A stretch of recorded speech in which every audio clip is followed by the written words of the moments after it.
Welcome back सबैजनालाई easy take class च्यानलमा। यदि तपाईँ मेरो च्यानलमा पहिलोचोटि भिजिट गर्दै हुनुहुन्छ भने कृपया च्यानललाई सब्सक्राइब गर्न नबिर्सनुहोला र सदा चाहिँ नयाँ भिडियोहरू अपलोड गरेको थाहा पाउन चाहनुहुन्छ भने सँगै रहेको नोटिफिकेसन आइकनलाई पनि क्लिक गर्न नबिर्स। आजको विषयवस्तु रहेको छ कुनै पनि म्याट्रिक्सलाई सी प्रोग्रामिङमा कसरी सल्भ गर्न सकिन्छ भन्ने विषयवस्तु रहेको छ। मैले यो प्रोग्राम अलरेडी लेखिसकेको छु, किन भन्दाखेरि यो लेख्दै जाँदाखेरि अलिकति लेन्दी हुन्छ र जसको कारणले गर्दाखेरि यो भिडियो लामो हुने भएको हुनाले मैले यसलाई बुझाउने प्रयास गर्नेछु। मैले 3x3 को दुईटा म्याट्रिक्स युज गरेको छु, म्याट्रिक्स 1 र म्याट्रिक्स 2, जुन चाहिँ दुईटा म्याट्रिक्स 3x3 को म्याट्रिक्स रहेको छन् र त्यो 3x3 को दुईटा म्याट्रिक्सलाई सम गऱ्यो भने मैले अर्को न्यू म्याट्रिक्स पाउँछु, जुन म्याट्रिक्सलाई मैले सम भनेर डिक्लेयर गरेको छु। यदि यसो हो भने आई र जे भन्ने दुईटा भेरिएबल युज गरेको छु। आई र जे म किन युज गर्छु त भन्दाखेरि मलाई कुनै पनि म्याट्रिक्सको नम्बर रो र कोलमलाई डिफाइन गर्नुपर्ने हुन्छ। के हुन्छ त भन्दाखेरि जस्तै मसँग दुईटा म्याट्रिक्स के को फर्ममा हुन्छ त भन्दाखेरि एआई र जे को फर्ममा हुन्छ है। एआई र जे को फर्ममा हुन्छ। यसको मतलब A11 त्यसपछि गएर A12 त्यसपछि गएर फेरि A1 त्यसपछि गएर A21 A22 A23 अर्को पटक A31 A32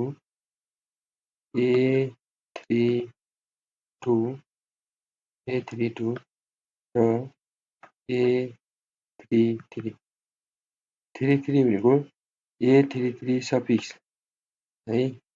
यो अगाडिको कलर चेन्ज, यो अगाडिको 1 भनेको आई हो, यो अर्को त्यसपछिको 1 भनेको रो।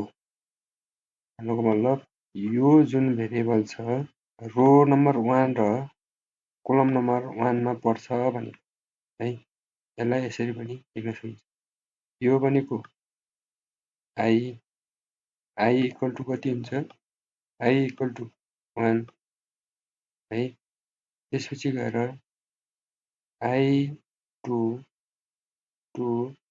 त्यसपछि गएर I इक्वल टु 3। यो भनेको रो है। अब यो त्यसपछि माथिबाट तलतिर हेर्दै गर्दाखेरि column J equal to 1, similarly J equal to 2 र लास्टमा J equal to 3। Column number 1, column number 2, column number 3 लाई रिप्रेजेन्ट गर्छ भने यताको यो आई भनेको रो, यो रो नम्बर 1, रो नम्बर 2, रो नम्बर 3 है।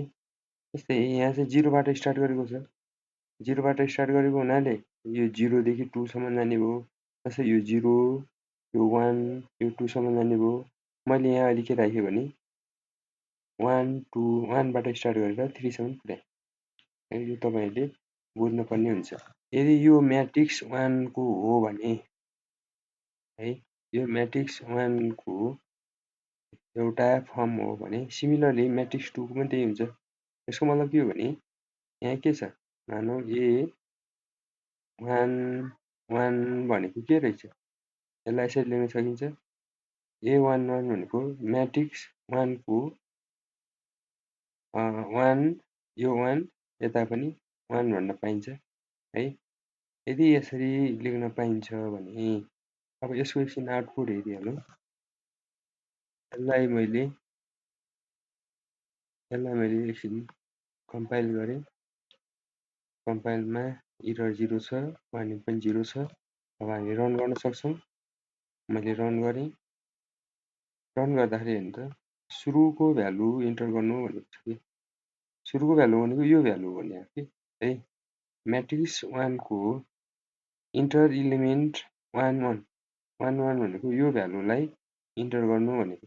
अब यो भ्यालु कति जस्तै युजरले 2 1 अब a12 यो भ्यालुलाई इन्टर गर्नु भने यसलाई इन्टर गर्दाखेरि मानौँ 5 आयो। अब a125 इन्टर गर्ने a13 भनेको कुन हो यो हो नि 13 भनेको जस्तै 3 भनेर इन्टर गर्ने। अब यहाँ हेर्नु त यो I को भ्यालु के भइरहेछ चेन्ज भएको नि अहिले 1 बाट इन्क्रिज भएर 2 भएको छ। 2 1 भनेको यो भ्यालु 2 2 भनेको यो भ्यालु 2 3 भनेको यो भ्यालु। यो किन भइरहेछ त भन्दाखेरि यसलाई मैले अलिकति मिनिमाइज गरेँ र यसको आउटपुटलाई यहाँनिर राखेँ जहाँ कि मलाई बुझाउनलाई सजिलो होस् भन्नको लागि है यसमा नझुकिनलाई। यहाँ के भइरहेछ त भन्दाखेरि I को भ्यालु अहिले हामीले कति राखेका छौँ 0 होइन 0 नराखेर 1 नै राख्नु।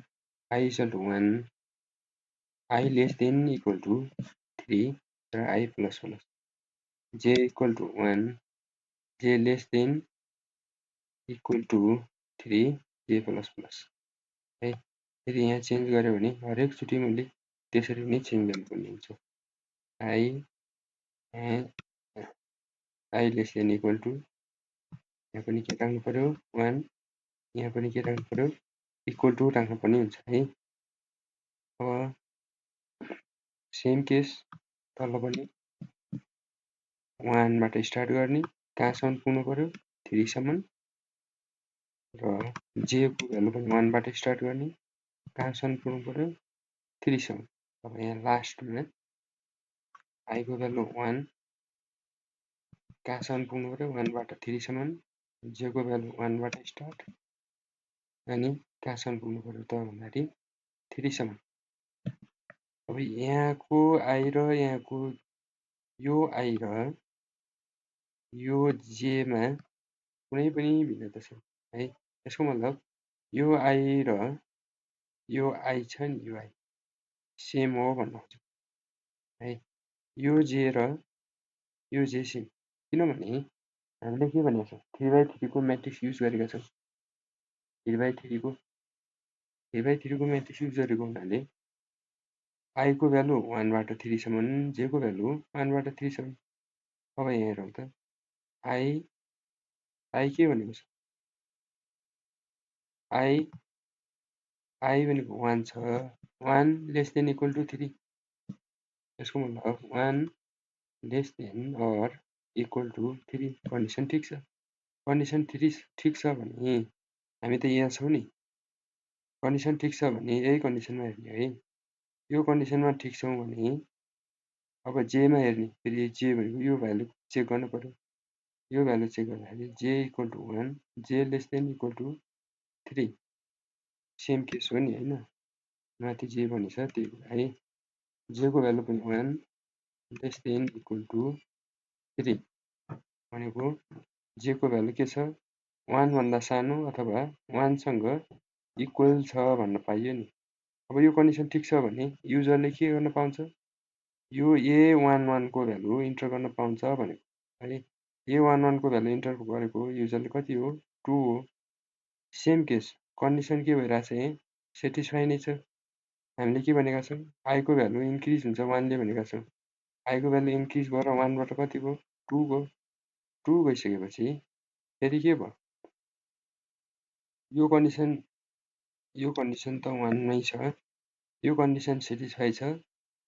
यहाँ हामीले के लगाएका छौँ त भन्दाखेरि नेस्टेड लुप लगाएका छौँ है। लुप भित्र पनि अर्को लुप छ नि होइन त यो लुप भित्र पनि अर्को लुप छ। यो बाहिरको आउटर लुपमा के भइरहेछ 1 लेस देन इक्वल टु 3 यो कन्डिसन सेटिस्फाई छ। तर इनर इनर लुप सेटिस्फाई हुन्जेलसम्म हामी के गर्छौँ त भन्दाखेरि बाहिरको आउटर लुपको कुरा गर्दैनौँ के। त्यही भन्नाले इनर लुपमा के हुन्छ त भन्दाखेरि इनर लुपको अब जेको भ्यालु बढेर 1 बाट 2 भयो। 2 भइसकेपछि हामी कहाँ जान्छौँ? I को भ्यालु 1 नै छ, I को भ्यालु 1 छ, J को भ्यालु कहाँ पुग्यो? 2। यसको मतलब के हो त भन्दाखेरि यहाँ अलि देखिरहेन।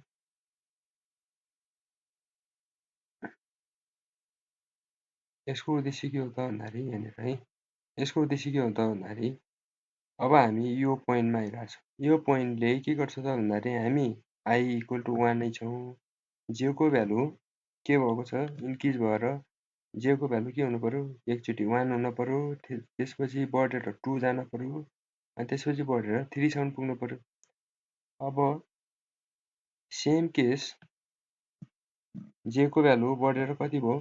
3 है। J को भ्यालु बढेर J लेस देन त छैन नै, भन्नाले 3 लेस देन 3 त होइन, तर 3 इक्वल टु 3 त हो नि। यदि हो भने हामी यो भ्यालुमा यो पोइन्टमा यो भेरिएबलको कुनै पनि भ्यालु हामी के गर्न सक्छौँ? इन्टर गर्न सक्छौँ है। यदि इन्टर गर्न सक्छौँ भने सोही बमोजिम के भएको छ त भन्दाखेरि यहाँनिर 1 3 यो 1 3 भने यो भ्यालु हो नि होइन, यो भ्यालु चाहिँ हाम्रो के भएको छ? यहाँ डिस्प्ले भएको छ है। 1 3 यो भ्यालु चाहिँ डिस्प्ले भएको छ। अब यो 1 3 को ठाउँमा युजरले कति हान्यो? 3। अब J को भ्यालु त 1 ले इन्क्रिज हुन्छ भनेको छौँ नि हामीले है। त्यसो भन्नाले 3 बाट 4 4 less than or equal to 3 हो र? होइन, यो कन्डिसन के भयो? फेल खायो। यदि फेल भयो भने हामी कहाँ जान्छौँ त भन्दाखेरि अब फेरि यो लुप त सकियो नि होइन र? यो लुप सकिसकेपछि फेरि हामी कहाँ जान्छौँ? माथि चाहिँ आउटर लुपमा जान्छौँ। आउटर लुपमा गइसकेपछि I को भ्यालु बढेर कति हुनु पर्यो? 2 2 less than equal to 3 2 less than equal to 3 हुनु भनेको के हो? अब हामी I इक्वल टु 1 यो रो चाहिँ हाम्रो सकियो। अब हामी सेकेन्ड रोमा आयौँ। सेकेन्ड रोमा आउँदाखेरि J को भ्यालु पनि के हुनु पर्यो? 1 2 3 हुँदै बढ्नु पर्यो है। सेम केस अघि जसरी मैले I को भ्यालुमा 1 गर्दाखेरि J को भ्यालु 1 2 3 सम्म पुग्यो नि। अब यसै गरेर हामी I को भ्यालु चाहिँ अघि 1 हुँदाखेरि यो भ्यालु हामीले इन्टर गर्यौँ। अब I को भ्यालु 2 गयो, 2 र 1 हुँदाखेरि हामीले के गर्यौँ? अब 2 र 1 यो 2 1 भनेको यो पोजिसनको भ्यालु हामीले कति राख्यौँ त भन्दाखेरि 7 राख्यौँ है।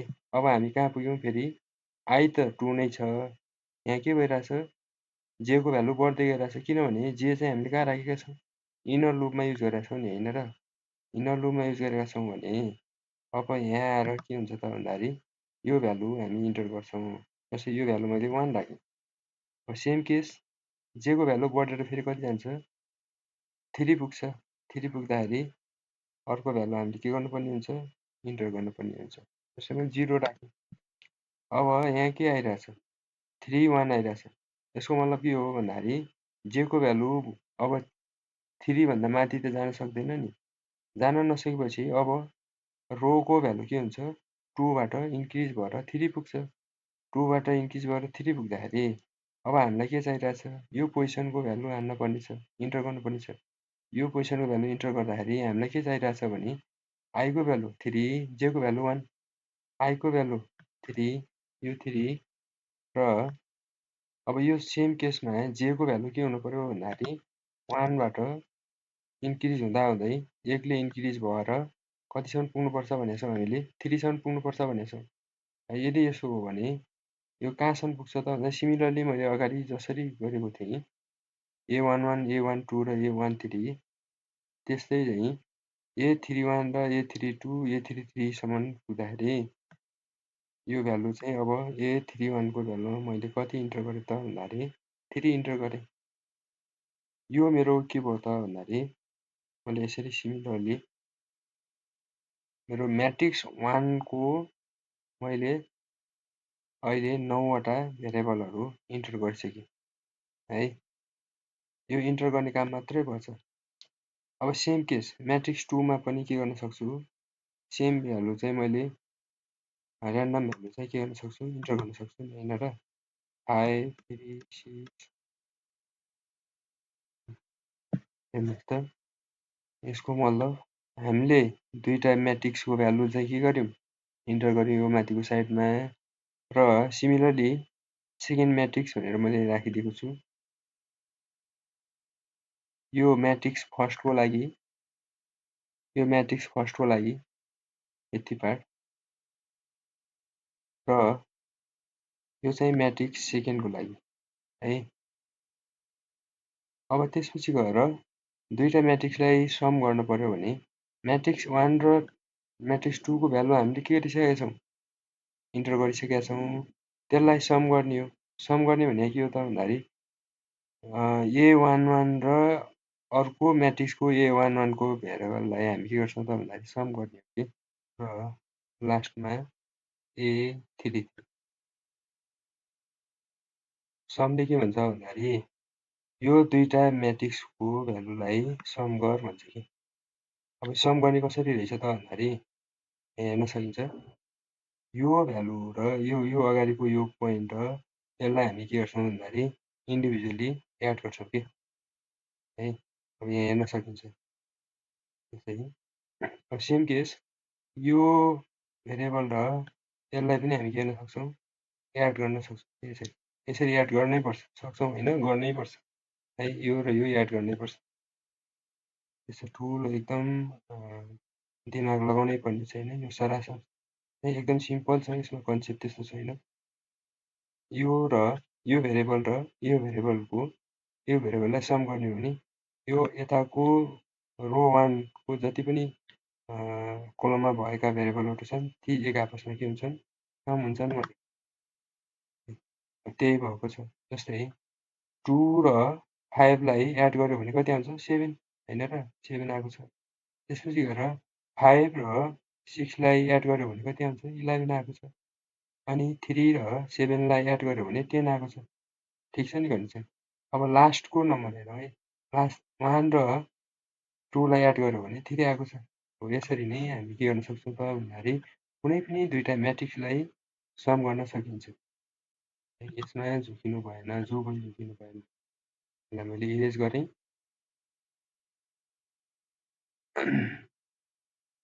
अब म्याट्रिक्सलाई हामीले सम गर्यौँ, तर सम गरेको म्याट्रिक्स चाहिँ यहाँ चाहिँ के छैन। यो म्याट्रिक्सलाई दुईटा म्याट्रिक्स ए र म्याट्रिक्स बीलाई सम गरियो, र यो सम गरिएको म्याट्रिक्सलाई के गर्नु पर्यो, फेरि डिस्प्ले त गर्नु पर्यो नि होइन र। डिस्प्ले गर्दाखेरि हामी के गर्छौँ त भन्दाखेरि फेरि लुप राखेर त्यो सम भएको जुन सम भएको म्याट्रिक्स छ त्यो सम भएको म्याट्रिक्सलाई डिस्प्ले गर्छौँ। डिस्प्ले गर्ने तरिका यो %t अब्जेक्ट फर्ममा भ्यालु इन्टर गर्नु भनेको सबैको सम के आउनु पर्यो, 10 10 10 10 आउनु पर्यो है। यो अर्को पटक मैले ठुलो लगेको।